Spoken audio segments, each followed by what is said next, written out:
All right, happy Saturday evening, everybody.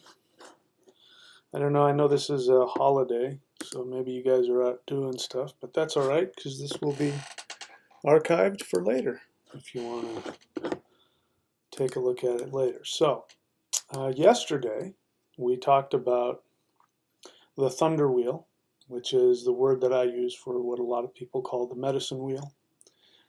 And we talked about the placement of the gods. So, let me see if you remember that. We placed, where did I put that? There it is.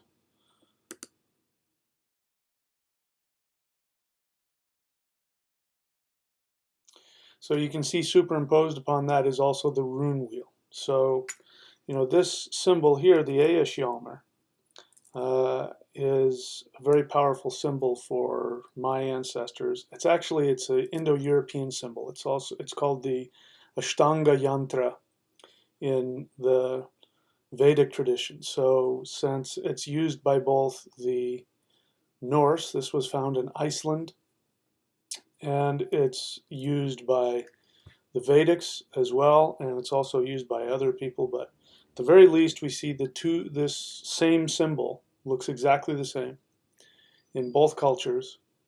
That means it's probably separated by tens of thousands of years. That's how old this symbol is. Now, I happen to like this because one of my favorite things, and probably the hub of everything that has drawn together all of my understanding from various traditions, has been the eight-sided thunder wheel. And so here's one that I had made.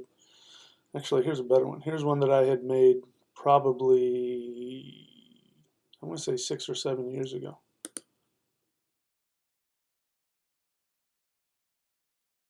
And that was in the backyard or the front yard, and I used it for rituals at night and all kinds of other fun stuff. But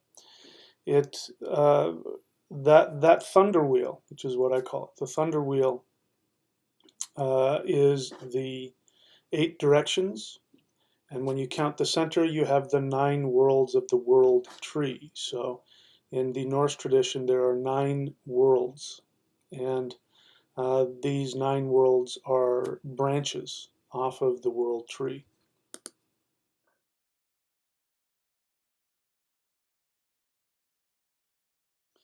And I've shared with you the same tradition in the Taoist tradition, which is called the Bagua, and I don't have a picture of it here, but it means the 8 gates. It's, if you're not familiar with what a Bagua is, you can Google it, B-A-G-U-A. Whenever you go to a Chinese restaurant, lots of times they'll have a funny looking mirror with these 8-sided mirror. That's a Bagua mirror. It's designed to do the same thing that this does. It frightens away evil spirits, among other things. That's why you have it on the outside. And then the Vedics have their own version they have all kinds of chakras, but one is called the Dig chakra, and here's a representation of that.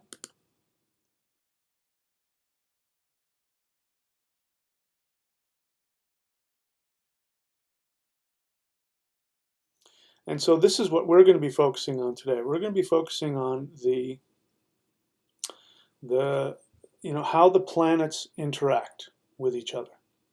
So I have it here somewhere, where the planets are. If you don't know how to read the little symbols of what I just had, then I do actually have it written out here. So this is the placement of the 9 visible planets.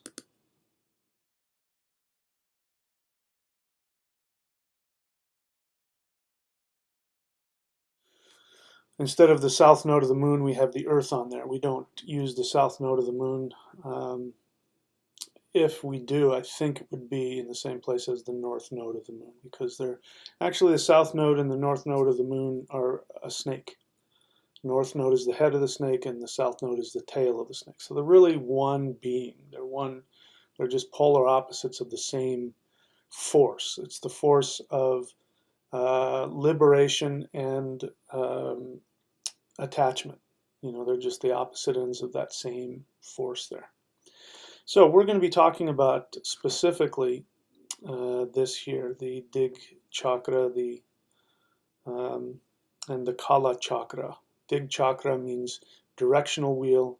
Kala chakra means time wheel. So don't worry about those words. I'm going to explain it to you. So I recommend that if you haven't, go and watch what we did yesterday about the God wheel, what I called the God wheel, where to place the gods. And I talked about the difference between um, uh, when an entity is placed in a certain direction, are they representing a guardian, or are they representing the essence? And so that's important to understand, because that's the same kind of idea that we're talking about here in terms of the planets. So when we place the planets in certain directions, it does first off, the basic connection of the planets.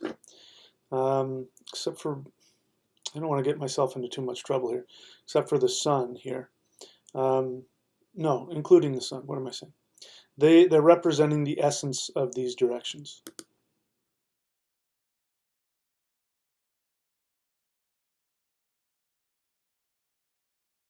Yeah, I am getting myself into trouble because I'm going to say actually something different about Mercury. But um, what we want to know is, when you're looking at a chart, and this is one of the things I do when I do readings. If you're interested in one of my readings, go here, astrology.thunderwizard.com. And this is one of the things I do when I do readings, is I want to see what planets are strong in your chart, what planets are helping you. And then I want to see, what planets are causing you problems. And of course, this is all happening as you look at the chart, you see all this. And so there's two main ways to deal with planetary problems in somebody's chart, which is you either take a planet that is weak, like for instance, for me, the moon, even though I have the moon in my first house, and even though the moon is in Leo, normally that's a very powerful placement for the moon, except for the fact that I was born on a new moon, and on top of that, I was born while changing signs, which is called Sankranti dosha. So all of those things make the moon very unhappy. And so what ends up happening to me is, if I don't do energy work and meditation and that sort of thing, I start to leak energy and I start to feel like I'm being stretched.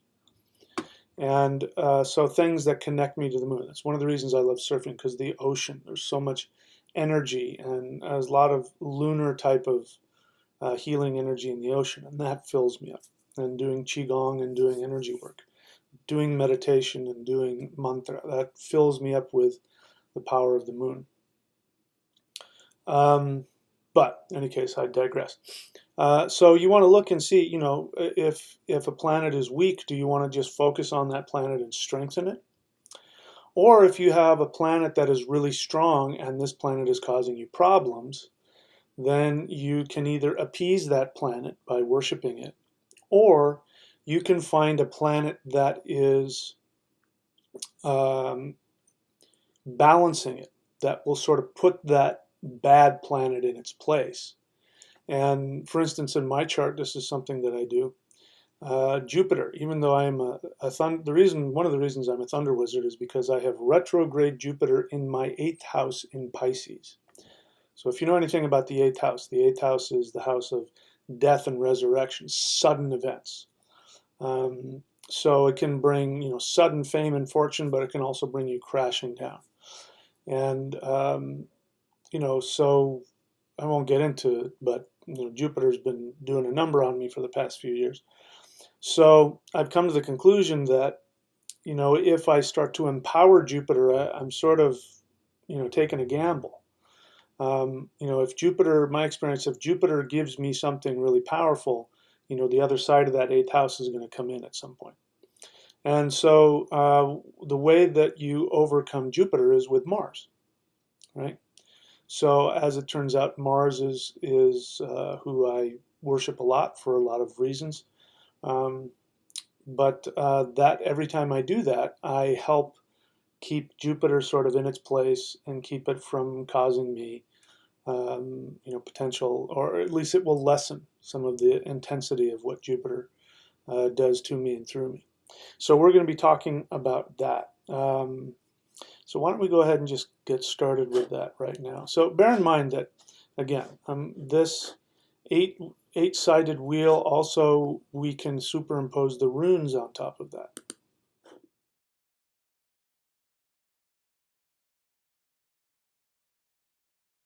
So as I was saying yesterday, this eight-sided thunder wheel, the true representation of the medicine wheel in my experience, there are multiple layers to it. You've got the 8 directions, and then you have the 5 elements. I don't think I have the 5 elements here, do I? I don't think I do. I don't have the 5 elements here. I'll look for it and see if I can put it in here.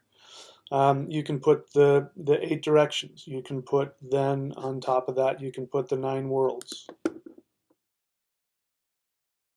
And on top of that, you can put the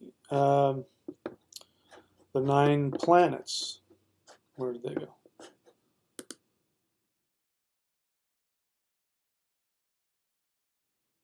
And then on top of that, you can put the runes.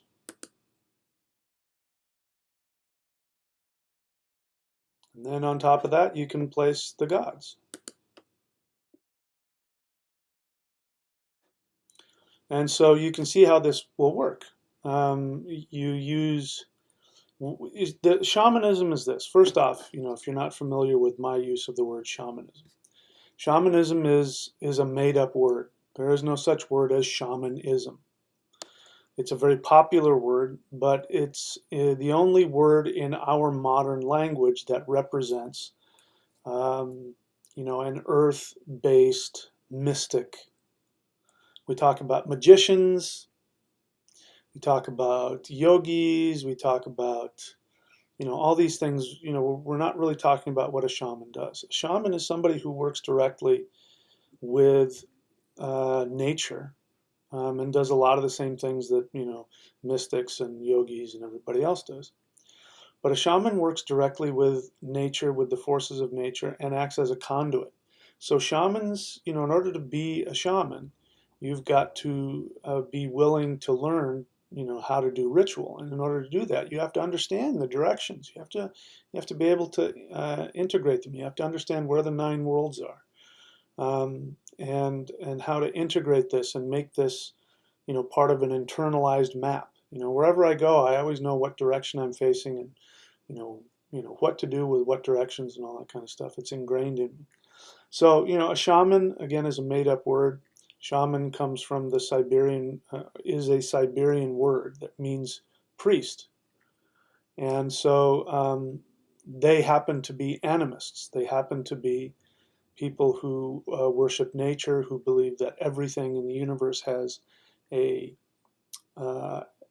an essence, a personality, a consciousness, and that you can communicate with everything, which is why there's such a heavy focus on going into trance states and communicating with, totems and animal spirits and ancestors. And you can also communicate with the stars and with the directions and with the elements and all that kind of stuff. So this is the reason why I use that word, because it's the only word that we have in modern language that represents that. Otherwise, I'd have to run around saying I'm an animist priest or an animist spiritual practitioner. Nobody would know what the hell I was talking about.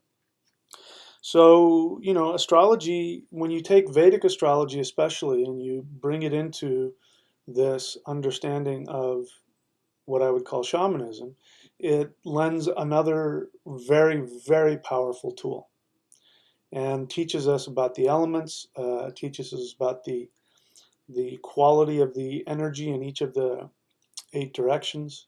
And it, more than that, it teaches us how to balance these energies, because this is part of the Vedic astrological science. So I'm going to get into that here. So let's just start with each planet here. Let me see, I got to get myself set up so that I have my notes here to look at so that I know what the hell I'm saying.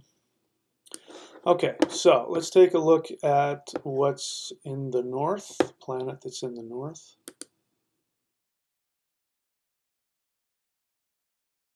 So Mercury is in the north, and as I told you yesterday, Mercury is a guardian.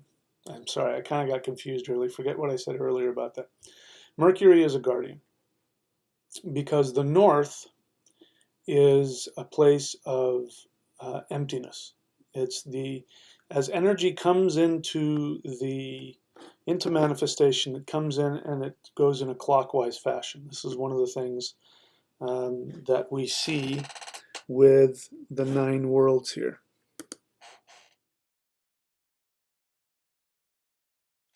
So as energy comes into manifestation in the north, it's represented by the mist home, the home of the waters, and these waters are toxic.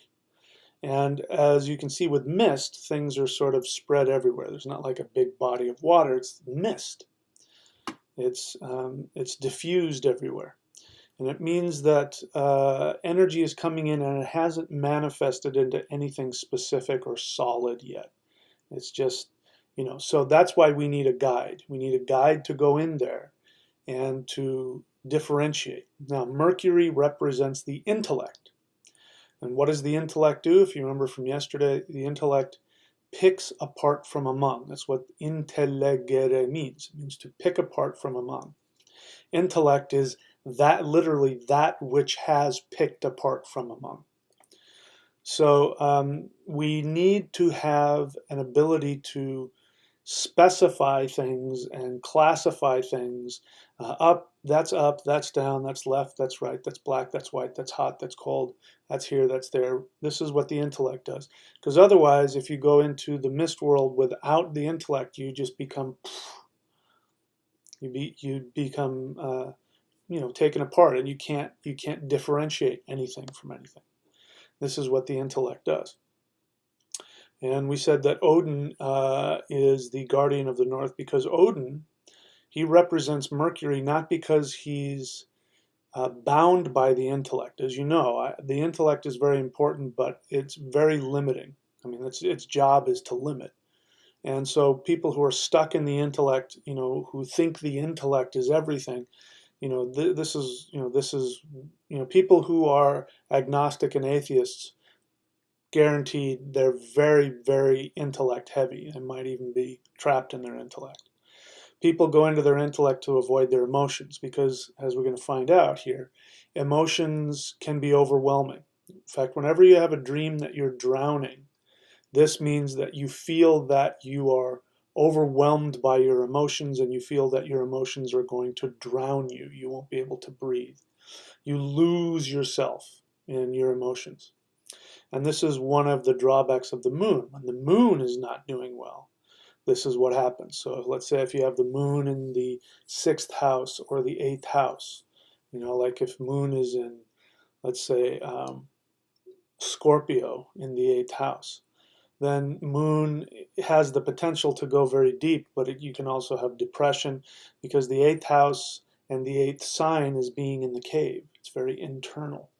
And so very deep and dark and secret. And the moon doesn't want to be in a deep, dark, secret place. The moon wants to be out in the sky with the sun bouncing off it. The moon worships the sun. And that's what the mind worships the soul. And so the mind needs that. And so the mind, which is also the meditative mind. Remember, I talk a lot about the difference between the mind and the intellect. So now we're going to see how this works. So as it turns out, Mercury is in the north, and it shows us here in the Kala chakra and you have to look at this, the directions are different. North is to the left in this one. You'll see the symbol for Mercury, and underneath that, or to the right of that, you'll see the moon. So look on the far left, in the middle, you'll see Mercury, and then the symbol for the moon right there.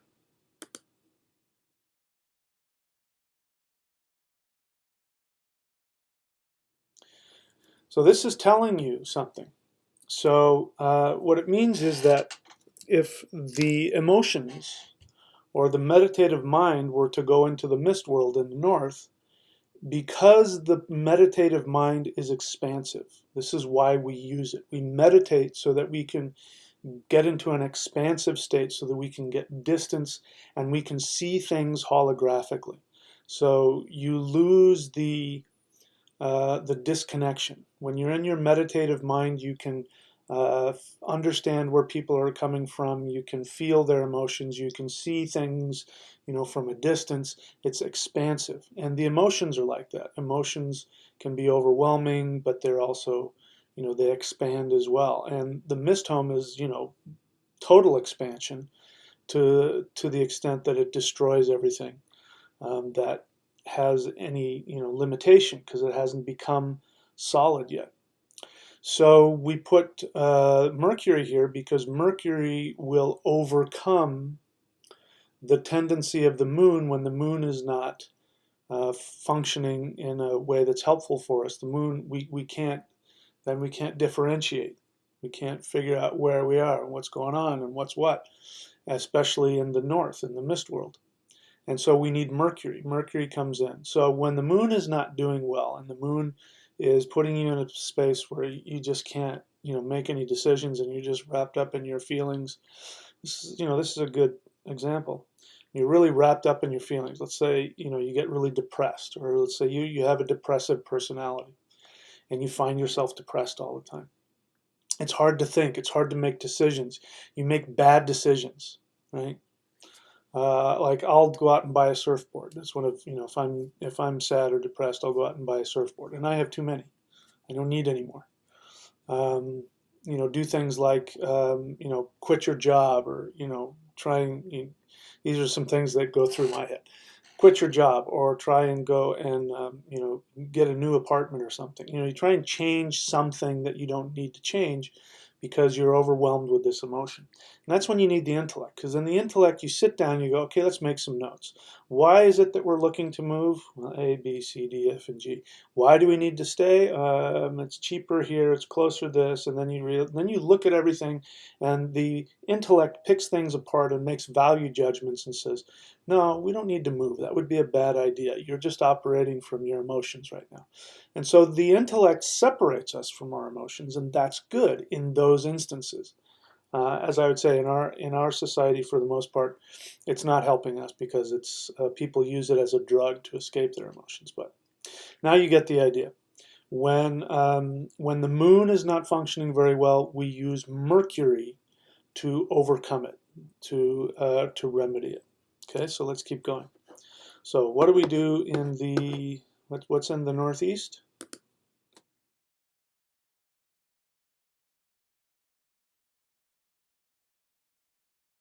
We have Jupiter. And who's the god that we put in the northeast? We put Tyr in the northeast. This is kind of confusing because Tyr is wrongly connected to Mars, because Tyr is seen as a war god. We talked about this yesterday. Tyr and Jupiter are the same word. Diu pater, sky father. Tiu just means sky. So this is actually the same being. So Tiu's essence really is Jupiterian. It's not Martian. And so this is interesting, what we're talking about right now. This is very interesting. And if you apply this to what we said yesterday, let's take a look and see. So Jupiter, well, first, why is Jupiter placed in the northeast? Jupiter represents ether, the highest ether energy. And so if we're going in a clockwise fashion, in the north we have unmanifest potential that's just barely manifesting enough to come into our three-dimensional world. It goes clockwise into the northeast. And then we have ether, which is the element that has the least amount of, it's seen as the spiritual element. So it's even still removed from physical reality. It's one step closer, but it's still removed. And so this is where we place the highest ether. And so in this we have Jupiter, and this is why Shiva is placed there in the Vedic tradition, because Shiva represents the highest awareness. And Tiu also represents the crown chakra, the highest awareness. The Sky Father is somebody who lives in the North Star. And he is seen as the emperor of heaven. And this is found in multiple traditions including, I believe, the Siberian, but definitely the Taoist. And the name for the god who lives in the highest heavens is Di. As you know, the actual name for Zeus in Greek is not Zeus, that's the vocative. His name is Di. So the Greek and the Taoist have the exact same name for the exact same sky father who lives in the North Star and governs the universe. So this is why we put him there. So, but what do we use Jupiter for? Who does Jupiter keep in balance? For that, we want to take a look at the dig chakra here, the direction wheel.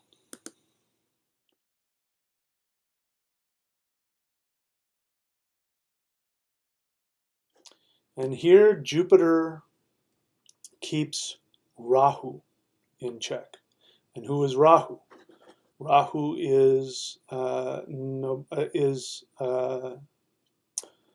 Loki.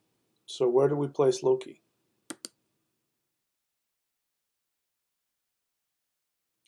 Loki's in the southwest.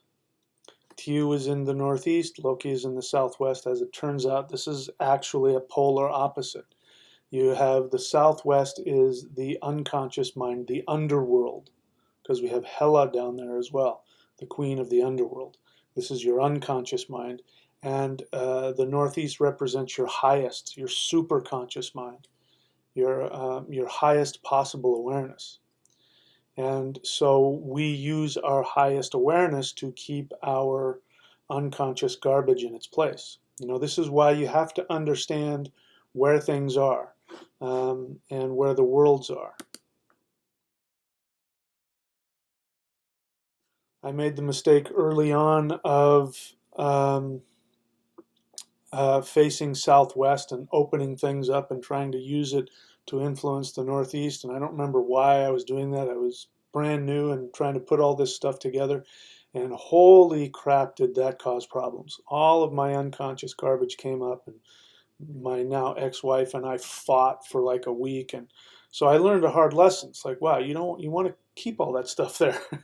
You don't want to let that stuff out. You know, you need to process that stuff and keep it where it is. You know, it's like opening up the latrine. You know, you don't want to open that up and, you know, have that float into the house. You want to keep it locked up, you know, behind the house where it's not going to smell and bother anybody. This is your unconscious mind. So when Rahu is causing problems, when Rahu has too much power and too much control, an easy remedy is to worship Jupiter or a Jupiter deity like Shiva or Tiu or others. Now, Jupiter is also connected to Indra and Thor, but that's slightly different, and we're going to talk about that. So let's go there next. Let's go and see who is in the east. First, we'll see which god is in the east.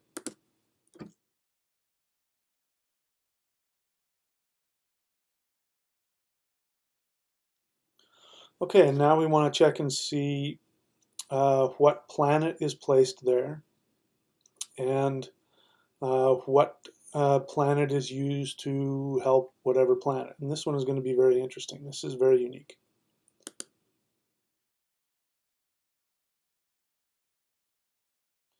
Okay, so in the east you just see those two little circles with a dot.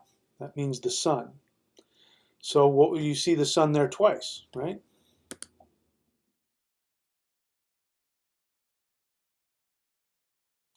That means we use the sun to overcome the sun. And the sun is the only planet that can do this because the sun represents it represents multiple things, but on the macrocosmic scale, it represents the soul of the universe. On the microcosmic scale, it represents your individual ego, yourself. And so when your individual self, your ego, is out of whack, what do you use? You use the universal ego. So the sun overcomes itself. So if you've got problems in regards to the sun, then you one of the things you can do is go more deeply into the sun as the soul. So if you want to get over the ego, you have to go into the soul, and the soul will connect you to infinity and connect you to your true self. So you have the big self, which is the sun, and then you have the little self, which is the ego. Okay, so that's an interesting one. So what's next? Let's go into the southeast.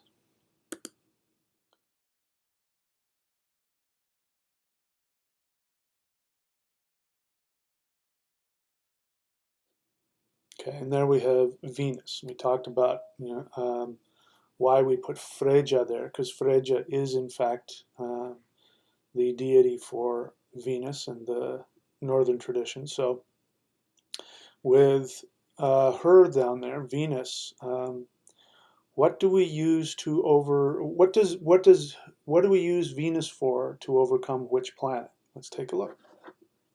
Remember, we're looking in the southeast, and the direction on the dig chakra is flipped to one side.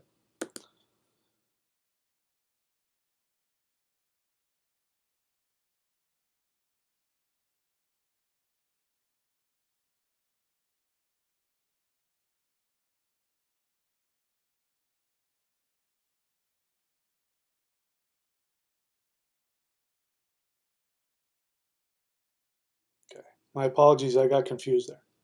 So, who does Venus overcome? What do we use Venus which planet do we balance with Venus? We balance Mars. Now, this is very obvious. Mars is the god of war. So, Mars wants to cause conflicts, cause separation, cause destruction. He wants to kill, he wants to destroy, he wants to conquer, he wants to rule, he wants to put everybody in their place. He's very hot and fiery, and he can cause a lot of, he does what he does. We all know what Mars is.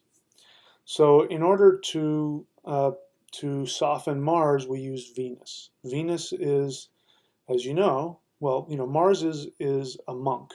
I don't know if you knew this or not, but left to himself, Mars is a monk. Mars is celibate, and he saves up all of his energy, just like boxers. You see this in boxers. Boxers, won't have sex before a fight because they don't want to lose semen because it gives them. There's some truth to that. Mars likes to be celibate, and he is looking for his next fight, and he's gearing himself up for his next fight. Venus is a planet of friendship. In fact, of all of the planets, if you're looking for a planet that wants to make friends, it's Venus. It's one of the things that Venus does. Venus will smooth things over, wants to make friends, wants to make deals, wants to soothe things, and of course wants to make love and make connections and make relationships. This is really what Venus is. Venus loves the other stuff. Venus loves sex, and Venus loves food, and Venus loves, physical things. But what she really likes is friendship and connection and friends and family and all that. That's really what she's all about. And so she is used to overcome Mars. Okay, so that's pretty clear. I don't think I need to explain that. So let's move on. Let's see which planet is in the south.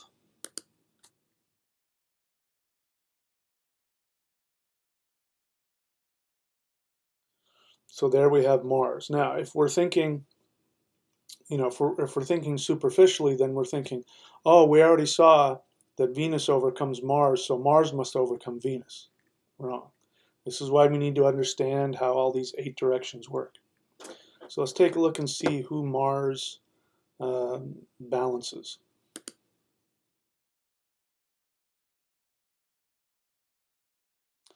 This is an interesting one. Mars balances Jupiter. That doesn't make sense for a lot of reasons, because Jupiter and Mars are very good friends. Jupiter is the priest and Mars is the general, and the priest and the general and the king are best buds. They hang out and they come together and they make all kinds of decisions about, what to do for the best of the kingdom. So Mars and Jupiter are very good friends. But when it comes down to it, Mars is also very religious because Mars follows rules. He's very disciplined. He follows rules. He follows orders. And so he knows that when he goes out to fight, he is not only fighting for the country and for his own glory, he is fighting for righteous causes.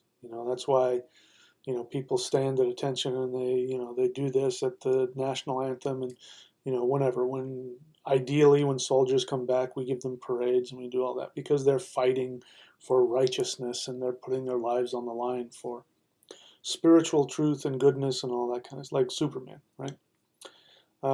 So Mars wants to obey Jupiter. So pretty much that's, besides the king.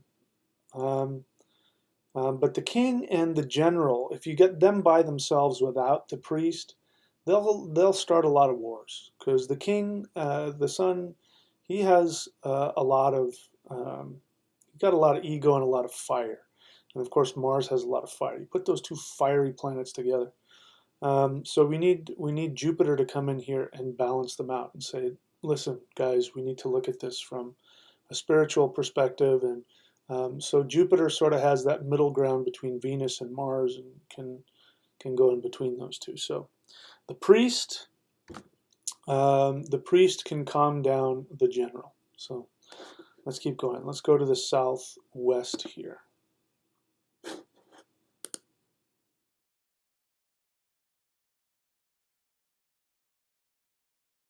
Okay, so the southwest is obvious. We have Rahu. Rahu represents he's an iconoclast. He does not follow the rules. He breaks the rules. He's a thief. He's a liar. This is all on the negative side. He's a liar. He's a con man. He's very selfish.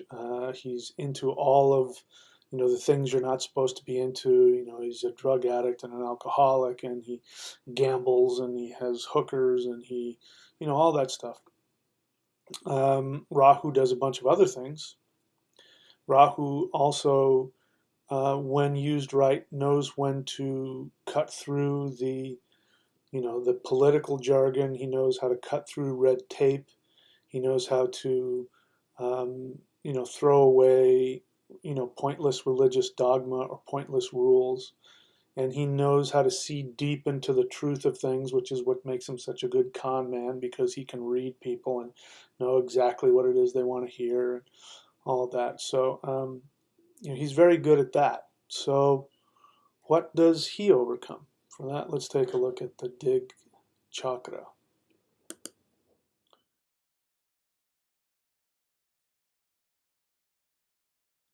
This is an interesting one. Rahu overcomes Mercury. What is Mercury again? Mercury is the intellect.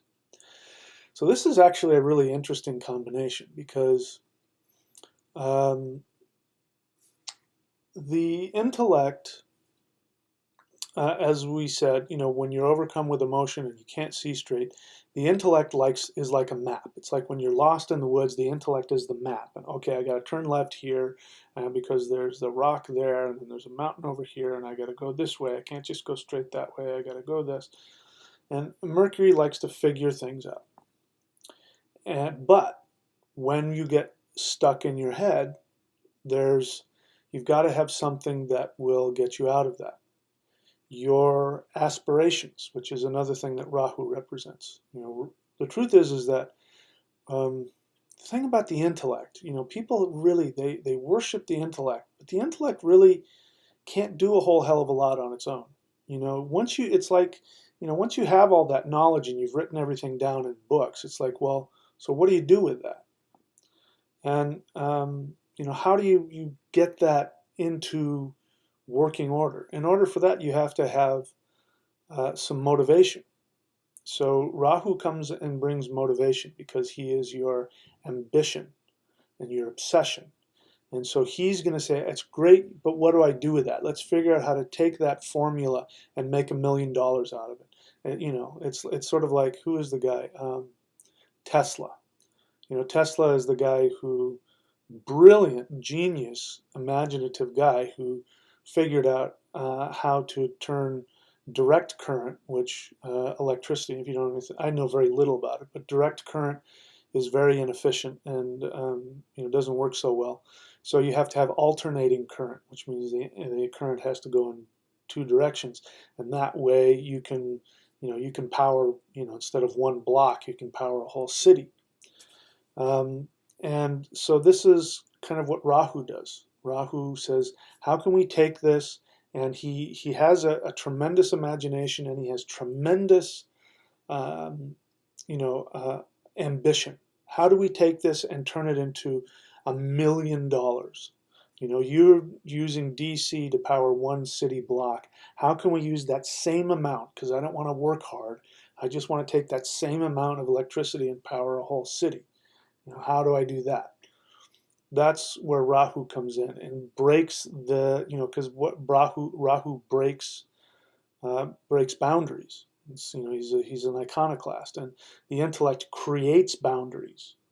And so if you're too trapped in your intellect, then you get stuck.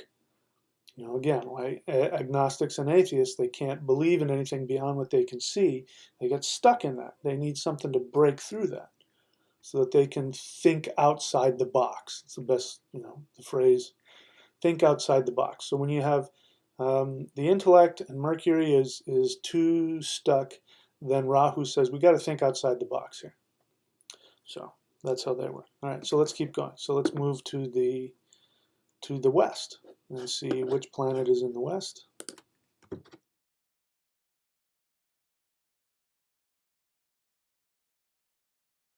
And here we have Saturn. So Saturn is also a form of limitation. It's not the same kind of limitation as Mercury, as the intellect. Saturn is judgment. Saturn is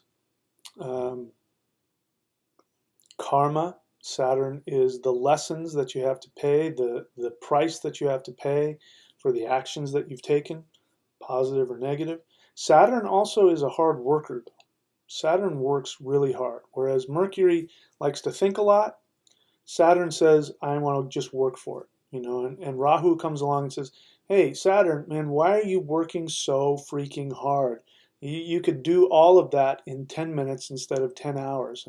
And Saturn says, because I like the work. It makes me feel good. I feel valuable when I work towards something. So he's hard work, he's discipline, he's time, so that's why, again, Rahu says, I want to do this in a half an hour. And Saturn says, I'd rather spend 12 hours doing this. I like working. Saturn whistles while he works. And so we've got that in the West again. And let's take a look. I already talked about this yesterday in terms of the deities, but let's take a look and see what planet Saturn is used to balance. And look at the bottom of the chart here, because that's where West is here in the Dig Chakra.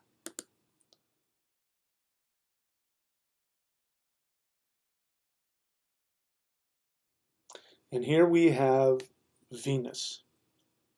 So Saturn is the planet that's used to balance Venus. So Venus likes everything, likes pleasure, likes indulgence. Venus says, do it to make yourself, if it feels good, do it, is what Venus says. Venus says, you deserve it. Give yourself what you deserve. It's okay. Use your credit card. Buy that. Go on that luxury trip. Go on that cruise. Buy yourself 20 more surfboards. Go ahead and eat that whole cake if you want. If it makes you happy, just do it. It tastes so good. Just eat that entire chocolate cake. Smoke that whole pack of cigarettes. This is what Venus says. And Saturn says, you can't do that. You're going to die. You smoke 10 packs of cigarettes a day, you're going to die. You can't do that. If you can, if you want to eat cake, go ahead, but limit it. So it's limiting.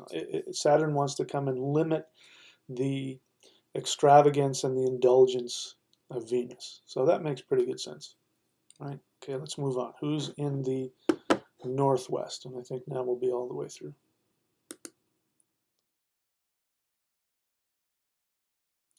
So who does the moon? balance. The moon is there to balance somebody. Let's take a look. Who does the moon balance?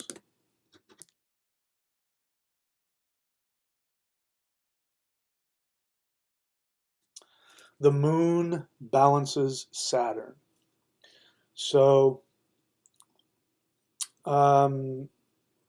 Saturn is limitation. Saturn is judgment. So when you're in a lot of judgment, when you're judging other people, this is why meditation is good. Because what does the moon represent? Moon, as you know, means mind. It also means human. And the moon also represents nurturing, represents everything having to do with the mother, with the nurturing that the mother gives to the children. It represents mother's milk. It represents the nectar of immortality. And so here we have the moon is counteracting the dryness. Saturn represents death, represents dry, brittle things, and the moon represents moisture and nurturing and healing and nutrients. So you get too much Saturn in there and somebody dries up, and you get the moon in there to put the water in there to nourish things.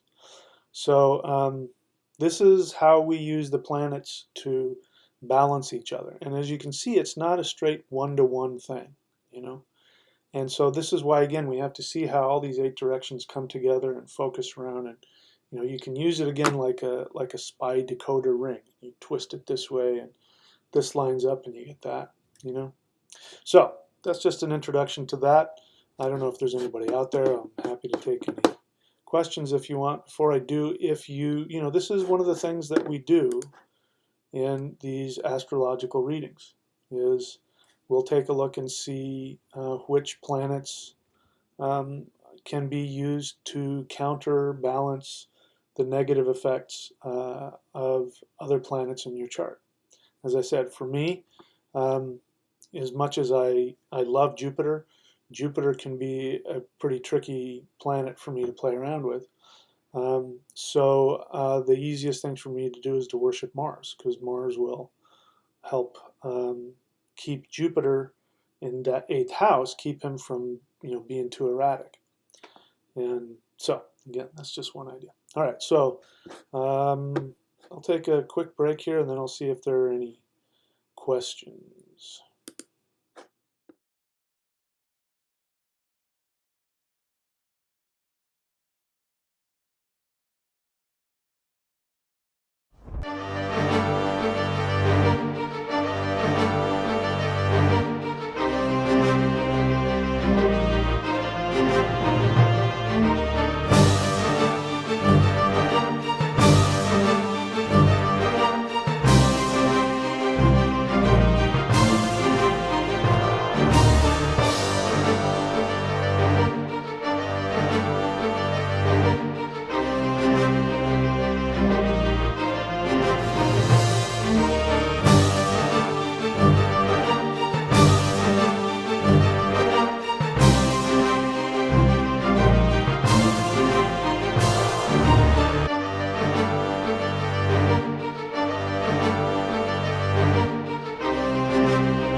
Okay, so I'm very surprised there aren't seemingly any questions here. So either you're all very well behaved or um,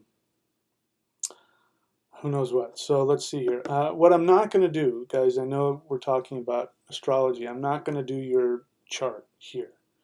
If you want, if you're serious about me looking at your chart or getting a reading, then go here to astrology.thunderwizard.com. I'm not going to spend a lot of time doing people's charts, but you don't have to limit your questions to astrology. If there's any questions you want to ask me about anything, we can. I'll be happy to take any questions that you have. But interestingly enough, there isn't any questions here. Let's see. Questions, Skyclad Faye. Okay, you now know what planet counters which, but how would you use it practically in your daily life? Well, I already explained that. I gave you one instance. Jupiter is in my 8th house, which makes it very unpredictable. It can give me tremendous blessings, and then it turns around and it gives me, very intense spiritual challenges. So I don't want to do a lot of worship to Jupiter without being aware of that. So in order to keep Jupiter from giving me, crazy ups and downs, I worship Mars. In your daily life, you've got the planets here. You've got the moon overcomes. What did I say? The moon overcomes. Who does the moon overcome again? Hang on one second here. So the moon overcomes Saturn. So let's say you're judging yourself. Let's say you're really trapped in self-judgment, or you're judging other people. That's probably a better one. Let's say you're judging other people. You're in a relationship with somebody and you're constantly judging them. Then what you do is you need to meditate, because the moon is meditation. And that will give you the ability to then see the other person that you're judging so much. You can see the positive things about them. You can see a positive way around how to connect with them, or how to see things objectively. Because when you're in judgment, you're not seeing things objectively. You're pointing fingers at somebody. And so you need the moon to give you that ability. Jupiter overcomes Rahu. So when you want to go and spend all your money on hookers and gambling and pain pills and just party it up, you go to Jupiter, which is what? Spirituality. Spirituality will always say, listen, you don't need to do that. Let's focus on the spirit. Let's try and get what we need from spirituality. As I said, when your ego's out of whack, you're feeling like you're the king of the world and you don't get enough respect, and that's driving you crazy, then you worship the soul. You go deep into the soul. This is the sun overcoming the sun. You've got Venus overcoming Mars. When you want to go and pick a fight with somebody because they're parked in your spot again, instead of knocking on the door and yelling at them and telling them what a pain in the ass they are, you say, "Hi, how's it going? Hey, I just made some muffins. Would you like one? Okay, great. Yeah, hi, my name's Mike. How long have you been here? Hey, can you do me a big favor? I need to get out. Could you park into your spot so I can get out?" That's Venus. Those are practical things, right? You've got Mars overcoming Jupiter. Jupiter, when that same guy says, "No, fuck you, I'm going to park wherever I want," and Jupiter would normally, the spiritual planet would say, "Well, then go and pray about it." Mars says, "No, man, I'm going to call the police. I got to get this fucker out of my spot." So that's Mars overcoming Jupiter. And then you have Rahu overcoming Mercury. Like I said, when you're overthinking things, Mercury says, "Screw the rules, just do it. Let's just figure out a way to get it done." When Venus wants to, like I said, eat an entire chocolate cake, you need to have discipline, which is Saturn. Saturn comes in and says, "Okay, we need to discipline ourselves." So these are everyday practical ways that you can use it. I'm sorry if I didn't make that clear. So Anyway, see if there's any other questions here. Didge Village. In all caps, he says. Again, if you want to ask me a question, it's best to just simply write question in all caps. There aren't a lot of people here, dumping their opinions, which is good. So that means I can actually look at everything that's written, which I like. This is the way I would like it to be. I just want to be able to look at everybody so that I can address everybody. And when people aren't, just throwing things around and, saying whatever the hell they want to say, it makes it easier for me. In any case, Didge Village, I don't know that that's a question unless you say it's a question. So in all caps, he says, I practice Chinese geomancy. So I'm not sure I even know what that is. Where you can travel or move a house based on 5 elements and get certain energy. Any such practice? Well, what do you mean? In Vedic? In where? What do you mean by any such practice? Of course there are such practices. What's coming to mind for me, and I don't know if this is the same thing, is Vastu Shastra, which is the Vedic version of, what the hell is that called? Are you placing things in the house? There's a Chinese practice for it. It's a little bit different, but yeah, this is where, where you're putting things in the area of the house, and what goes where, and it has to do again with the 5 elements and with the 8 directions and the planets and all that kind of stuff. So for instance, you want to put if possible, you want to put your altar in the northeast, and you want to put things like like a fountain in the northeast of the property. And I lived, before I lived here, I lived in a little back house. And this little back house happened to be situated on the northeast part of the property. And you could feel it. You could feel that was a very healing place. And I got a lot of work done, and I could think from my higher awareness really well. So, Vastu Shastra. Okay.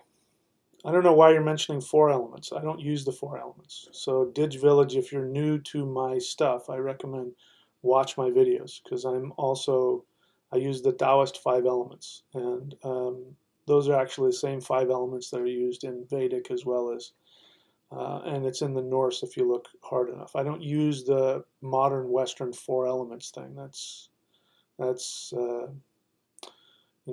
junk spirituality, junk science. Okay, so again, Didge Village really likes to type in all caps. I did see your question. Yeah, I'm not watching the thing when I'm talking. So when I'm done talking, I go and I look at the questions. So you have to wait. Mitch Robinson question. So basically everything has a positive and negative energy for you to utilize, and you uplift or destroy yourself based on balance. Well, that would be one way to put it. It's again, if we're talking about feng shui, yeah, that's the thing. Feng shui. There's the Vedic version of feng shui is called Vastu Shastra. Let's see if I think it looks like this.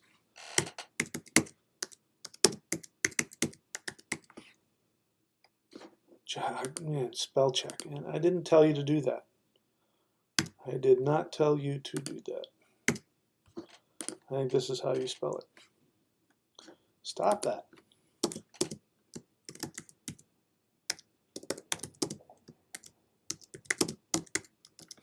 Okay. Vastu Shastra's Vedic Feng Shui. Yeah, I mean, again, shamanism is about balance. So this is why I prefer to represent myself as a shaman, because I don't teach enlightenment in the I was going to say the traditional sense, but it's only this whole idea of enlightenment, of reaching a state of fixed enlightenment, is very new in human history. We only started seeing this beginning with Buddhism, and to me that understanding is actually a misunderstanding. Buddhists, true Buddhism really isn't about the afterlife. It's not. In fact, there's there are so many scriptures, Buddhist scriptures, in Tibet as well as in other places, that are ascribed to the Buddha that he never wrote, and he never talked about the afterlife. He never talked about the soul. He didn't say it existed or it didn't exist. That wasn't his focus. And there's one scripture, I forget what it's called, but there was one scripture where a student comes to him and says, Tathagata, I have been with you for X amount of months, and that whole time that I've been with you, you've never talked about the nature of the soul. You've never talked about life after death. You've never talked about, is there a heaven or a hell? You've never talked, and he lists all these things that most spiritual teachers talk about. And then the Buddha responds and he says, he goes through all that list that he mentions and he says, when did I ever say I was ever going to teach you that? The only thing that I've ever said I was going to teach you was that attachment causes misery. And if you want to be free of misery, you have to live in the middle. You have to live in balance. It's a mindset. It has nothing to do with anything else. So the whole idea of enlightenment as we think of it, where we reach this state of nirvana, which really is just a state of mind. It has nothing to do with where you go. And it doesn't mean that you've accomplished anything eternal. It's just a state of mind. This whole idea of enlightenment is not part of ancient spirituality. Ancient spirituality is about balance, always. That's why you see these kinds of things everywhere. That's why we work with the 8 directions. And, the weather changes, so, it's not like you just say something and then everything is just no problems forever. There's always going to be something coming up that you have to balance or deal with or alter with, or and so that's what shamanism is all about. And all of these ancient spiritual sciences are all about this kind of balance. So yeah, there's always something that we need to balance with, and interact with all the time. Okay. All right. So Ditch Village, again, if you want me to answer, you need to put question. As I said, I don't know anything about what you do. And if I haven't answered it, it means I don't have, in my system, I obviously don't have anything because I don't even know what you're talking about. So I don't have it. So I can't answer your question. I don't even know what the hell you're talking about. And anyway, I'm here to answer questions and not get into discussions about stuff I don't know. So if you have a question for me about what I teach and you want me to help enlighten you about something I'm teaching, you can ask me. So again, and I've said before, it's not helpful to ask me about other traditions or other teachers or other things. It's a waste of everybody's time. So I appreciate the question, but I don't have any knowledge to share with you on that regard. Pharaoh Horace, question, what's your concept on twin flames? What do you mean, what's my concept on? I don't have a fixed concept on twin flames. I didn't believe in such things. Before I continue, I was about to launch into it. I'd rather know why you're asking me. You're asking me for a reason. So obviously you have some connection to twin flames and you have some emotional, it's really important people understand where their emotions are coming from. So this goes back to what I've been talking about. One of the things I want to do is help you to teach you how to ask questions. You'll notice that when people come at me and they're asking questions, and a lot of times I will, I'll ask questions like, why are you asking that? Because I can feel there's something underneath that.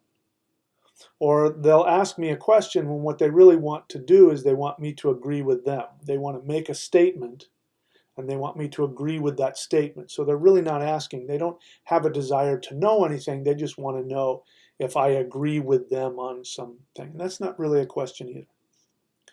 The reason why this is important is because, as I said yesterday, when you know how to ask a question, you'll know how to interact with the universe.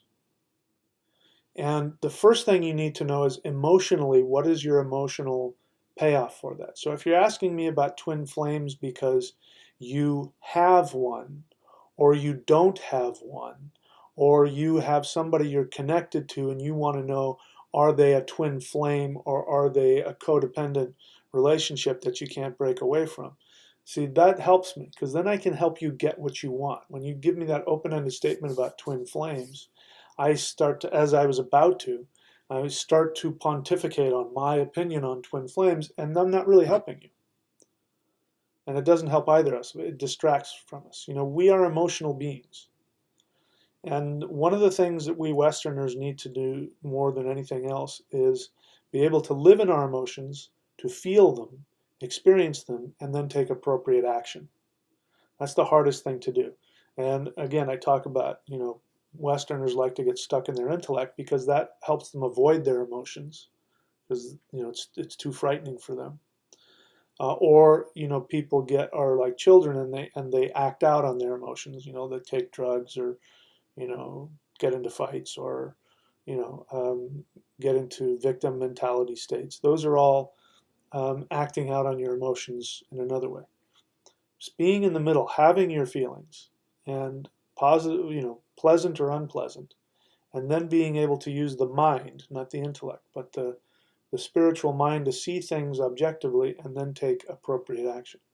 So that's the reason why I'm such a stickler about um, questions. So let's see. Skyclad Faye, question.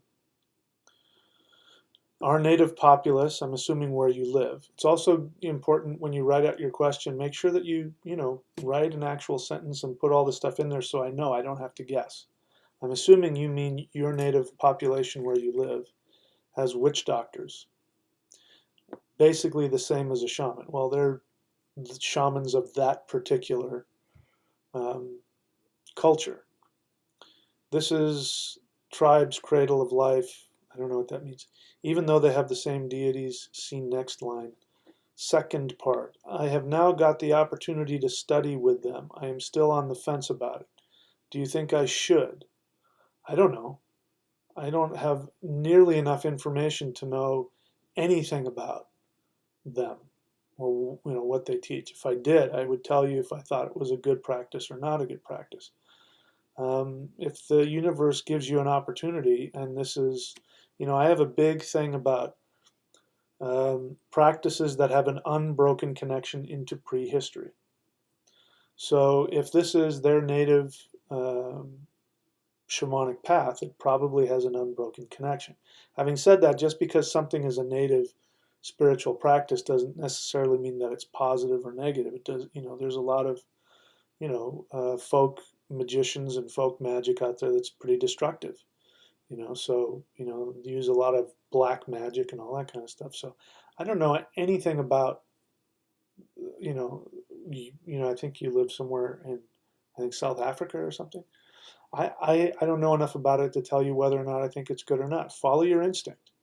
And if you feel like it's what you're being taught is destructive or could potentially be destructive to you, then don't do it. If you don't feel that the vibration of the teacher is positive, then that's another thing to listen to. So too many things. I mean, I don't know. Follow your instinct. That's the best advice I can give you on that. Well, obviously they don't have the same deities as you have. Skyclad say third part. Even though they don't have the same deities. Well, I don't care about that. I don't know why that's a big deal. I trained with African Yoruba, a Yoruba shaman, an Ifa priest, and they have completely different deities. And I interacted with those deities, and I felt welcomed by those deities. I've trained in all kinds of different things and worked with different deities of different cultures. In some instances, like in the Indo-European tradition, there's definitely a connection between Odin and Shiva. They both share the same name of Ug and Ugra. So, you can find that, Shango is the god of thunder and lightning in the Yoruba tradition, and he has a hammer. Sounds a lot like Indra, or excuse me, sounds a lot like Thor, right? And it's clearly a completely different culture. So, I'm not going to go ahead and say they're the exact same deities, but so what? If you're called to work with certain deities, work with them. A true shamanic practitioner isn't going to tell you, that's a Christian. A Christian is going to say, don't worship their God, worship our God. Thou shalt have no other gods before me. That's a Christian thing. So I don't know why that's a big deal to you. It means nothing to me. It will only help you in the long run. I am kind of the opinion that when you're going to work with one teacher, you work with that one teacher. If you're working in one religion, work with that one religion at least for a while. Don't mix things up, because then you'll make superficial connections without having any understanding.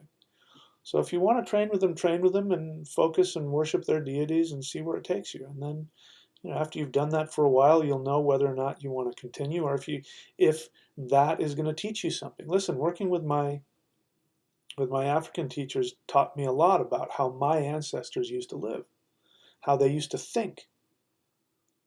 For instance, in drumming, I was trained in a couple of different Yoruba drumming traditions. And to understand how this works is that when you're drumming in traditional Yoruba songs, everybody has their own little part. Sometimes it's a long part, but it's very specific. And all of the parts interweave together. And it's the interweaving of these different parts that then creates like the mathematical equation that opens up the universe, and the orishas, the ancestors, the gods come in.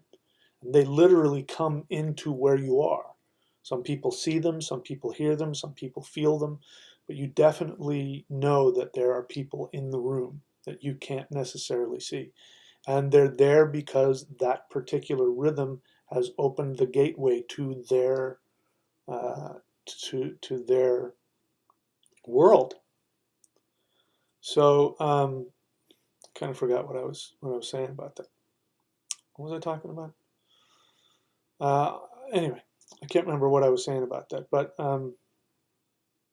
yep, totally forgot why I was saying that. I had something felt very important, but I forgot what it was. If it comes back to me, I'll tell you. Let's see. Let's see if there's any more questions here. Outback Jacks. Question: what nakshatra has the most willpower? I don't know. Sorry, I don't know. Although I know of nakshatras, I have not studied them to the point where I can bring them to the top of my head like that. So I don't know why you're asking that. Do you know enough about Vedic astrology to know how to make use of a nakshatra to give yourself willpower? I mean, again, why are you asking that question? You think you need willpower. How do you know that? You don't know that. This is why you need to talk to a teacher, because, I'll give you an example. There's a guy who I've trained for a long time, who thought that what he needed was to stay up. And he wanted a spiritual practice that would allow him to stay up 24 hours a day so that he could get more work done. And I had a long talk with him about that was the exact opposite thing he needed to do. He needed to sleep more and focus on one thing at a time, not try and do 100 different, because he wasn't getting anything done. He was trying to do so many things. He thought a superpower would be to be able to, live without sleep. So you think you need willpower. I don't know that you need willpower, and I don't even think that I know that you and I have the same definition of willpower. But that question strikes me as, because somebody feels they want willpower when they feel weak or ineffective. And so I would need to talk to you more to find out why you feel that way, and then find out what it is that you really need. I don't think willpower is what you need. But I need to know more. I need to know why you're asking that. What is it you think willpower is going to give you? All right, so I don't see any more questions here. Again, we don't have to talk about astrology. We can talk about anything you want. If no more questions come up, I'll go ahead and end it for today. So I'll take a short break and then come back, and then we'll see if we're going to keep talking or if we're going to call it a night.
Okay, I think I remember what it was that I was trying to say.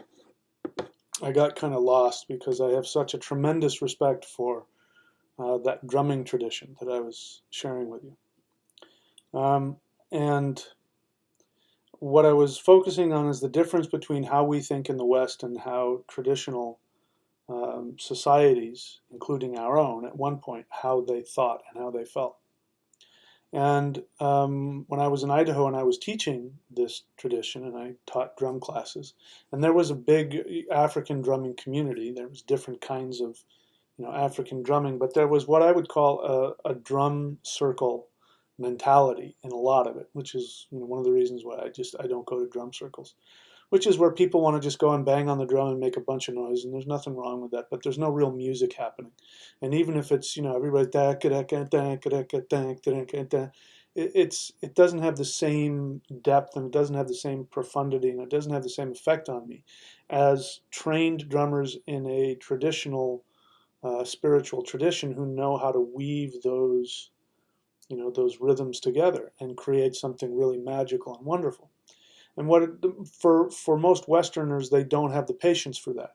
Number one, they've never been taught it, but number two, they just don't have the patience for it. And I've never been taught any Western musical anything, so I don't even know how to read like what music, or there's some kind of chart for percussion that percussionists use, and I have no idea. It's just a bunch of dots on a paper. I don't know what the hell it is.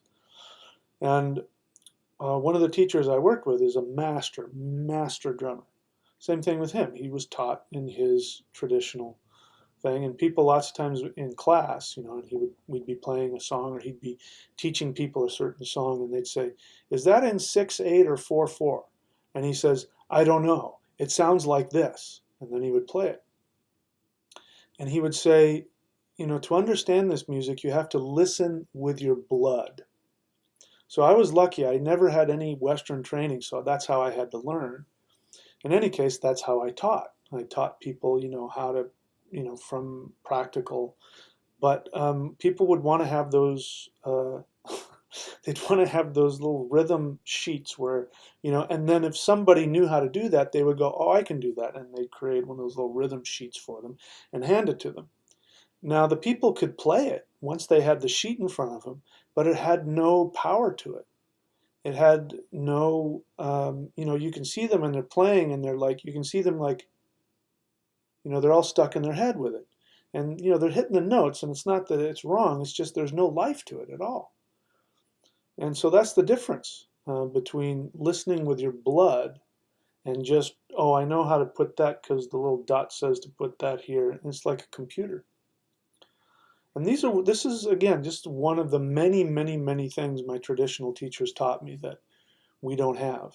And so that's why I say it's really important, if you're going to, come straight out of like Christianity and then try to go into paganism or go into heathenism, and you think you're just going to be able to tap into the mindset of our pre-Christian ancestors, you're probably not. You're going to be really far away. That's why, in my experience, so many heathens are so fundamentalist and right-winged in their politics, because they basically just take Christianity and they take all the things out of it they don't like don't drink and don't have sex and don't cuss, and then they go over and they just decide to become heathens, and so now they can drink and have sex and cuss, and then they can still bring all of their, their right-wing fundamentalist viewpoints into their spirituality without any understanding, really, of what's going on. Now, that isn't the case for everybody, but see what I mean? And one of the things that I would like to point out is that I believe this. I believe that Western culture, regardless if you were brought up in a religious home or not, it doesn't matter. There's a lot of people who aren't religious, and I've never been religious, but they still think in those very black and white dualist kinds of ways that go on a very deep unconscious level, which are a direct result of 2,000 years of monotheists, Abrahamic religion instituted into our entire culture. And just because somebody is now an atheist or an agnostic, and doesn't, it doesn't change the fact they still think like that. And so for me, all those years, I mean, working with those those teachers that came from completely different cultures where they didn't have that, and they can trace their spirituality all the way back to, you know, the beginning of time. There's a completely different vibe, and it changes the way that you think, and it changes the way that you see the world. And this is what I call shamanism. This is the shamanic mindset. The shamanic mindset is not looking for to be to achieve enlightenment, to be saved. You know, the shamanic mindset is trying to find the dynamic balance. It's a dynamic balance. It's always changing. It's not a static balance. It's a dynamic balance. And this is, I think, probably one of the most important things that you can get if you want to, you know, understand how our ancestors live. And in my experience, live a fulfilled, peaceful, harmonious, and happy life. Okay? Anyway, I babbled on and on and on and on. But let's see if there's any questions here that I can answer for you. Skyclad Faye, question, do you have a specific diet that you follow? Not at this point. There was a point early on when I worked with my yogic teacher, and he got me onto a diet. And you know, I'm pretty stocky now. I'm 205 pounds, and I lift weights, so a lot of it is muscle. But I got down to 145 pounds. So I mean, I was just thin as a rail because he had me on this very special diet. I'm not on a special diet now. I'll tell you what I do is I don't drink soda. I don't drink coffee. I eat a lot of protein and vegetables, and you know, some fruits. So I mean, you know, what you would call a healthy diet, I guess. I try and stay away from. I don't do red meat. The only reason is just because my body doesn't digest it very well. I don't think anybody's body really digests it well. And I supplement my diet with a lot of protein, you know, vegan protein. I'm not a vegan, but I use pea protein powder, so I get enough protein in. And see what else. I don't know if I answered your question. So I think a pretty sensible diet if somebody were to look on it, but I'm not following it. I just listen to what my body wants and what it doesn't want, and try to avoid. I don't go to Ben and Jerry's and have giant, you know, ice cream sundaes or anything like that. Really, I'm drinking decaffeinated or caffeine-free rooibos tea.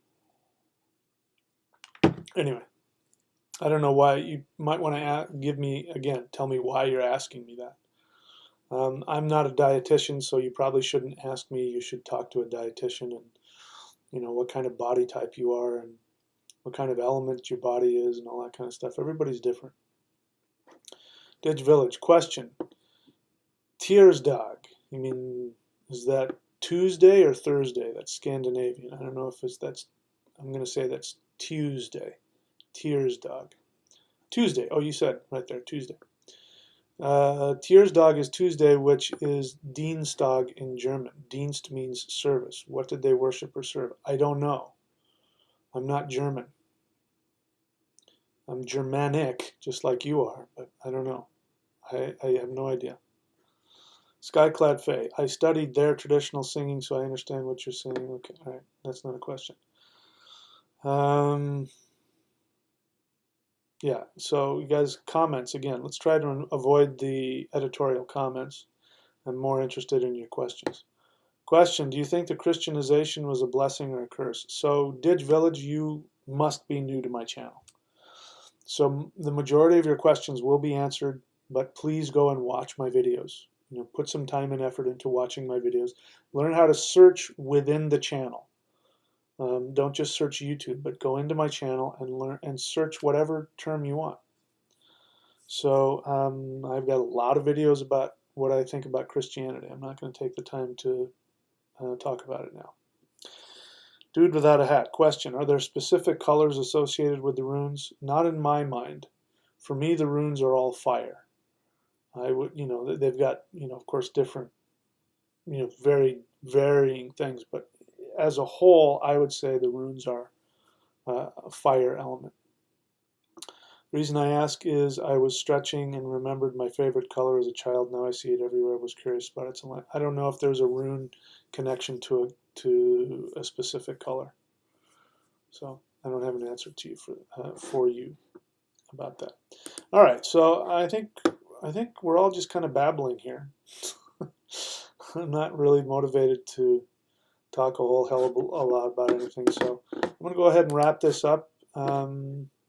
This is a good idea. If you're interested again, sometimes it's really important getting back to the focus here on how to use the planets in your chart. And so this is important. And a good astrologer, when it comes to astrology, there's a thing called remedies. So you want to be able to have an astrologer who can give a remedy that will help you based on your chart. And so this dig chakra, this direction wheel that I was telling you about, where the planets are placed and which planet balances other planets, becomes really important. So if you're interested more in that, you can go here to astrology.thunderwizard.com. If you're interested in learning what it is that I teach, if you're just coming onto this channel and you don't know what the heck I teach, go to thunderwizard.com. And if you want to subscribe there, then you can learn shamanism as I teach it, which has to do with the 8 directions, the 9 worlds, ritual, the 3 selves, runes, the rune wheel. I've got a whole science about where to place the runes and how to use them, the 3 sets of the runes and what they do. And I talk about all this stuff, and specifically how to hack into your unconscious mind through shamanic ritual in order to be able to get yourself to the place where you can intend your reality. You're at a place of dynamic balance within yourself that you can then intend your reality, which to me is, what it's really all about. So you can learn to really enjoy your life. So, all right, let's see if there are any questions here. I don't see. Somebody's going to ask me a question that's going to get us all in trouble here. Mitch Robinson. Google a phrase called plastic shamanism. I don't know you, so I don't know enough about why you're asking this question. So Mitch Robinson asks, have you studied Native American shamanism at all? And I would recommend that you take a look at what that phrase means and what it contains. If you talk to a Native American and ask him or her about Native American shamanism, you will probably get a very sharp rebuke. And they will say Native Americans do not practice shamanism. And what you really want to know is, have I trained with a Native American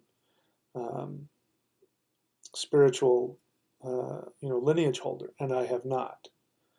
And I don't recommend that anybody try and train into Native American shamanism, because the vast majority, over 99% of what you're going to find about anything Native American is not coming from the source, because Native Americans don't run around teaching people how to do their stuff. I mean, I am very open about what I teach. And the people that I've trained with are very open about what they teach. There's no such thing as Native American shamanism. And the vast majority of people who claim to be Native American shamans are either deluded, or they're lying, or, they're off base. They're white guys that are trying to be, here's the thing, all of us, no matter where we're from, we have in our DNA a connection to,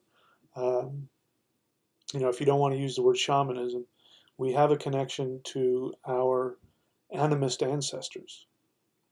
And we have that in our blood, and we have a desire. Human beings have a desire to practice this. This was taken away from us, 1,000 years ago in where I came from, where my ancestors came from. But in Rome, it was taken away 2,000 years ago, and it was replaced with a very destructive spirituality, the Abrahamic traditions. So one of the reasons I'm doing this is so that I can give people an actual, shamanic, for lack of a better word, shamanic practice that is comes from a real science. It's not just something I'm making up or arbitrarily throwing at you and say, let's pretend to do this, which is, I think, a lot of stuff does. I'll try and avoid naming things, but a lot of modern Western so-called shamanic stuff is just a made-up bunch of garbage. It's just thrown together crap that has no connection to anything, and in some cases does more damage than good. So to answer your question, I have not practiced Native American shamanism because there is no such thing. I have not trained with any Native Americans in their tradition. I have done things like go to sweat lodges that were conducted by Native Americans in their tradition, but I never trained with anybody, and so I can't speak on it. Can't speak on any of it. So anyway, you're probably asking out of a an honest place, but if that's an interest in yours, my suggestion is, if you cannot find, by the way, there's a lot of people out there pretending to be Native American or claiming to be Native American that aren't. My suggestion is, unless you can find an actual Native American who actually wants to teach a white person, and most don't, then I wouldn't even bother with it. It's gonna, what a lot of white people running around pretending to be Native Americans, wanting to be Native Americans, they're coming from an honest place because they don't have that in their culture. But it's incredibly destructive and hurtful to Native Americans for all kinds of reasons that we can't understand because we haven't lived it. So go to the people who want to teach you. East Indians want to teach you theirs. My African teachers wanted to teach everybody. My Taoist teachers would train anybody. East Indian yogis will train anybody, because they don't have that cultural history with all that weirdness that we have with Native Americans. So go find somebody who wants to train you. Don't waste your time with Native American shamanism. All right. A lot of people saying something. Again, if you want to get my attention, please ask a question, and I will do my best to answer your question. Aurora Rain question about incorporating crystals into the medicine wheel. I didn't cover it because it's not something that I have a personal interest in. I don't have a problem with it. If you really want to start incorporating crystals like gemstones, each one of the planets has its own gemstone. I wear a moonstone because the moon is the planet that guides me to my highest destiny. And so in Vedic astrology, you wear that planet. And you can also, there's a whole science about where to put gemstones on which finger and all that kind of stuff. And I don't know anything about that, so I don't teach it. But, when you know what, and it's very easy to find out the planet that guides you on your destiny, you can wear that around your neck as a pendant. So each one of the 9 planets has a gemstone, and I teach that in the astrology certification course.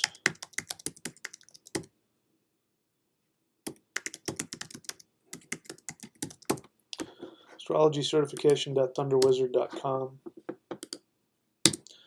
So if you want to be, in my experience, accurate with gemstones, then I would find out in Vedic astrology which gemstones are connected to each planet, and then put those in the 8 directions. I think that would be an effective use of that.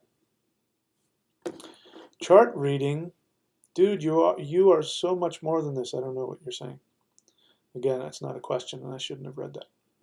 Oh, because I saw question marks, so I thought it was a question. All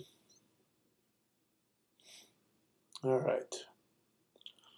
Some Kind the Band says, question, does someone's Vedic sign have an association to one of the 5 elements?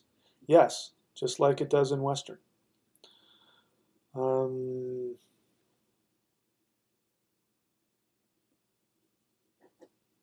Yeah, so again, when you guys start fighting with each other and people start cussing, YouTube will automatically get rid of it. So please don't do that. Don't talk to each other. Don't fight with each other.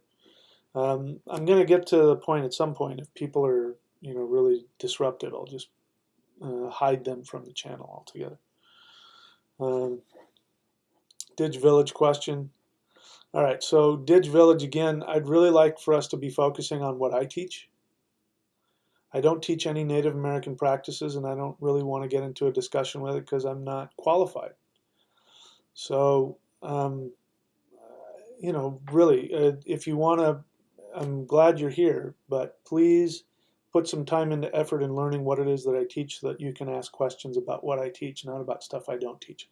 I just got through telling you I don't know anything about Native American shamanism, and now you're asking me about the Sioux practice of piercing, and are they necessary for growth? And again, I don't even know what the question is, so I can't answer that. Skyclad Faye question: I did not ask the right way. Do you think diet plays a role in shamanism? Well, of course it does. What you eat has everything to do. That's why I don't encourage people to take hallucinogens or entheogens or plant teachers or whatever fucking word you want to use, because it fucks with your energy. I don't care what your experience. I don't care if you zone out and see God and come back. Your energy's all screwed up. And you're not going to be able to think straight if your energy's screwed up. The same thing with what you eat. If you smoke cigarettes, if you drink coffee. I don't do a lot of that stuff because, first and foremost, I want to be healthy and I want to be happy. One of the reasons I'm 54 years old and I have 16.5-inch arms and all that kind of stuff is because I don't fuck around with what I don't take, nasty chemicals into my body. I get plenty of sleep and I don't stress out and I eat well and I do exercise and I live a balanced life to the best of my ability. So of course what you eat is going to have a huge effect on your ability to be a shamanic practitioner. So I would say, without getting into specific diet stuff, I would say get rid of any chemicals that get in the way of your ability to think and feel clearly. That includes nicotine and caffeine. I'm not going to say get rid of all sugar. Probably I should, but I enjoy dark chocolate every now and then, so I'm not going to say that. Get rid of all the crap and eat well. Your body has organs in it. Your organs have spirits. Your liver, your kidneys, your lungs, they have spirits in them. And when you're asking your organs to work hard to get a bunch of toxins out of your system, you're making those spirits unhappy. And when those spirits are happy, then you end up having this human body, which is more than a human body. It becomes an antenna, a capacitor for life force energy. And you can, this is a true shaman, has the ability to take energy from the sky and then empower it and give it to the earth and vice versa. And all this, you can't do that if your body's unhealthy. And what you put in your body by eating is, the main way to keep your body healthier. Screw it up. So of course, it plays a huge role. What direction in Norse god, this is Dean Nevins here. So what direction in Norse god is associated with the moon? So we've already talked about that. I'm sure that you know that the northwest is the direction for the moon. And we talked about this yesterday. So if you weren't on the Q&A yesterday, we talked about what I called the God wheel. So here it is.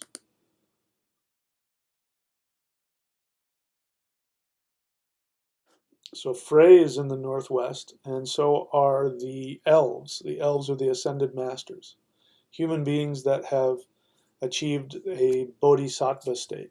That is their realm, and their planet is the moon, which is the reflective mind that reflects the light of the spirit. Meditation, energy work, qigong, is all strongly associated with the northwest. Okay, a lot of questions coming in here at the end. Grey Wolf, North Shaman 369 question. Teach, I did a ritual today and received gifts from nature, neck bone, and rose quartz and coral. What's your views? My views are congratulations. That sounds great. I don't have anything deep to say on that other than that sounds really cool. I like rose quartz. Hi Pocket 7 question. Just bought runes, watched your video first, then a few other people. I think you mean a few other people's videos. You said the three parts, Odin, Vili, and Ve. Others called it something else. I am confused. So, High Pocket, when you want to train with a teacher, train with one teacher. You want to train in martial arts. You don't go, train with a boxer and a fencer and a kickboxer all on the same day as a beginner, because you're going to get confused, and then you're going to end up getting your ass kicked by everybody. So if you want to learn runes from me, I've got all the information here. You can go. I've got all the three stuff on there. I've got books all over the internet about runes. I've got over here at thunderwizard.com. I teach specific rune stuff. So if you want to train from me, train with me. If you train with somebody else, they may not be wrong, but they may have a different take on it, and it's going to confuse you until you know. We might be in complete disagreement with each other. So, this is one of the problems with Western people who want to learn online on YouTube, is that they bounce around whatever is the shiniest object in front of their eyes. And, it's common with newer students who haven't trained with a teacher, because it doesn't help you. So if you want to learn from me, learn from me. If you want to learn from them, learn from them. Otherwise, I agree, you're going to be confused. Dude with a hat, question, is there anything special about the physical planets themselves, like Jupiter's spots, moons, craters, or perhaps rings and such? I'm sure that there is. The one thing that I find really interesting is Jupiter. Jupiter, in the mythology, the Norse mythology, I forget the name of the myth, but it talks about how Thor is basically batting, what sounds like meteorites, and he's batting them out into space, And as it so happens, the planet Jupiter, its gravitational field is so intense and so large that it literally knocks, what could potentially be, world-killing meteorites away from the Earth. Jupiter and the gods that are associated with Jupiter, including the god Jupiter himself, is associated with lightning. And as it so happens, Jupiter has by far the largest magnetic field in our solar system, except for the sun. And in fact, it says that the sun worships Indra, which anyway, so the thunder gods are all connected to Jupiter, and Jupiter is, it has intense lightning storms. I think I can't remember exactly. I can't remember if the lightning on Jupiter is either 100 or 1,000 times stronger than it is here on Earth. Bear in mind that the lightning here on Earth is hotter than the sun. It's so intense. So that gives you how powerful the electricity and the magnetic powers of Jupiter are. And those are already in the mythology. So to answer your question, I'm sure that there is. Not being a scientist, I don't know all the properties of all the planets, so I wouldn't be able to get into all that. Didge Village. My question, again, you're not asking me a question. Now you're just kind of, I don't know what you want to do here. Does growth have to be painful? Do you mean spiritual growth? There's a lot going on that's not coming to the surface with your communication. There's a lot in that question. It makes me wonder about your thinking process. Can you think clearly? Does growth have to be painful? That's a huge question. If you're talking about physical pain, because that's a whole different thing. No. So listen, here's where I want you to go. Go onto my channel and look for, I'm typing it out here for you.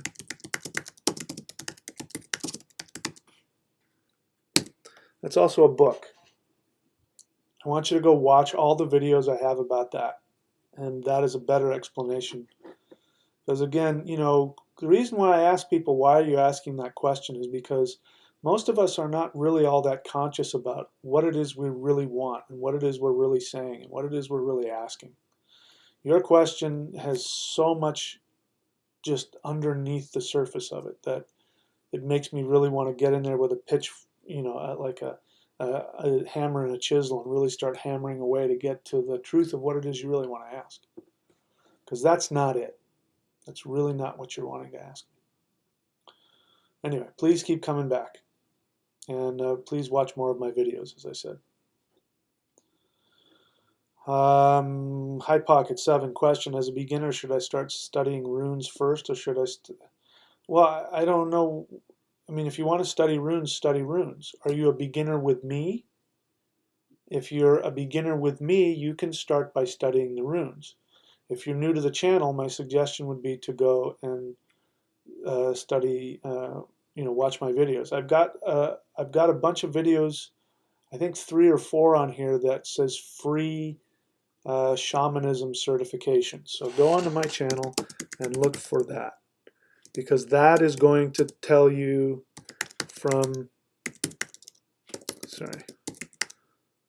that is going to tell you step by step how to best make use of what I teach. The other thing to do is to go here to thunderwizard.com and just subscribe there and follow the instructions there and start from the first. So if you want to know where to start, those are 2 ways that you should. Having said that, there's nothing preventing you from studying. All I'm saying is, if you want to study runes with me, study with me. Don't read my books and then read somebody else's books, and then it's just going to confuse you. Wait until you get a grasp of what I'm teaching. And then if you want to go train with somebody else, go train with somebody else, and then you'll be able to make the decision, from, an educated perspective about who you think is right and who works best for you and all that kind of stuff. But when you study with a teacher, you should stick with one teacher at a time. It's the best thing you can do it's for your benefit. Faust for us question: how do the moons of the other planets fit into astrology? I don't know that they do.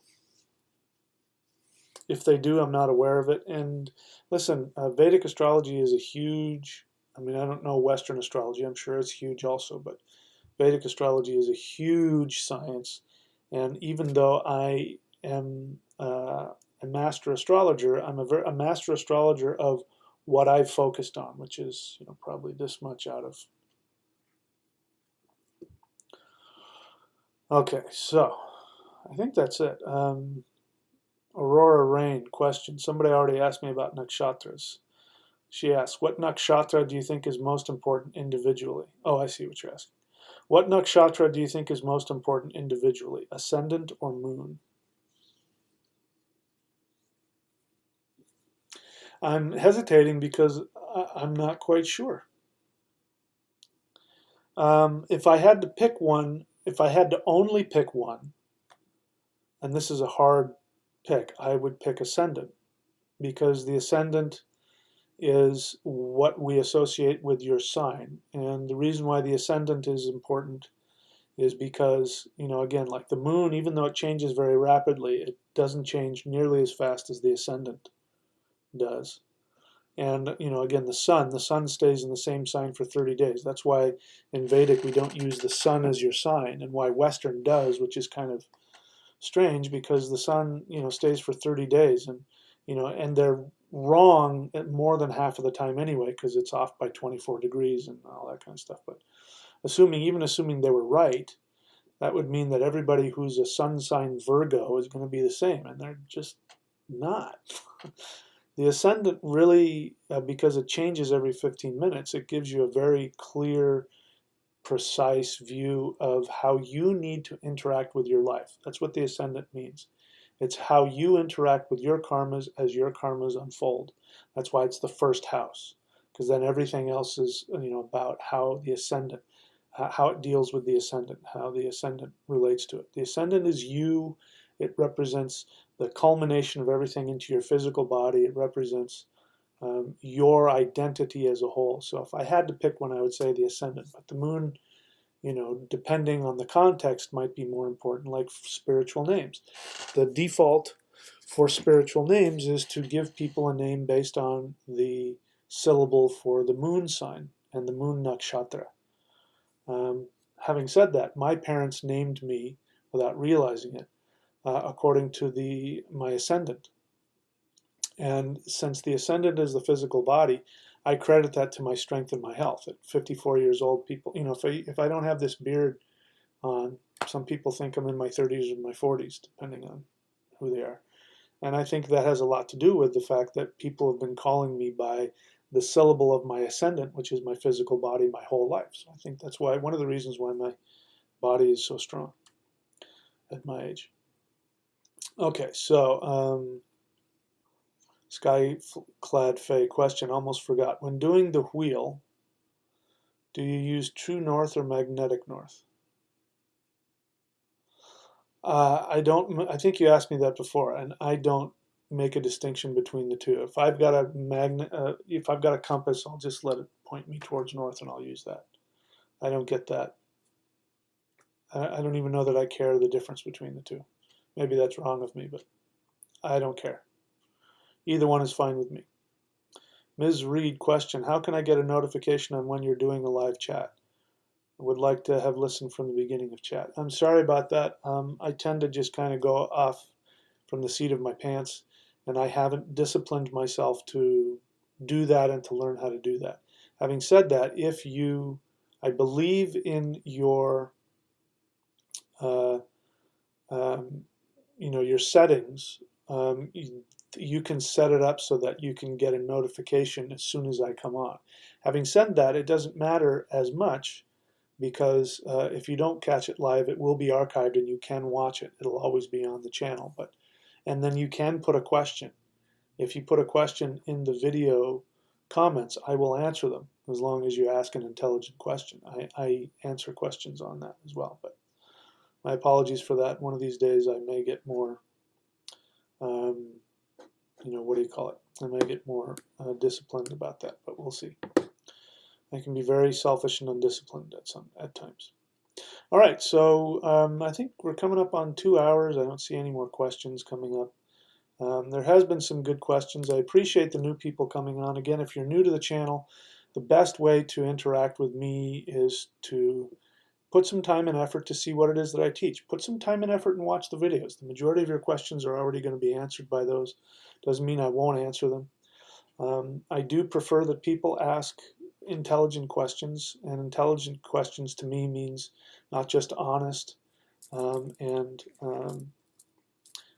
a sincere question, obviously, but have an idea of where you're coming from on an emotional level. What is it that you really want to ask me?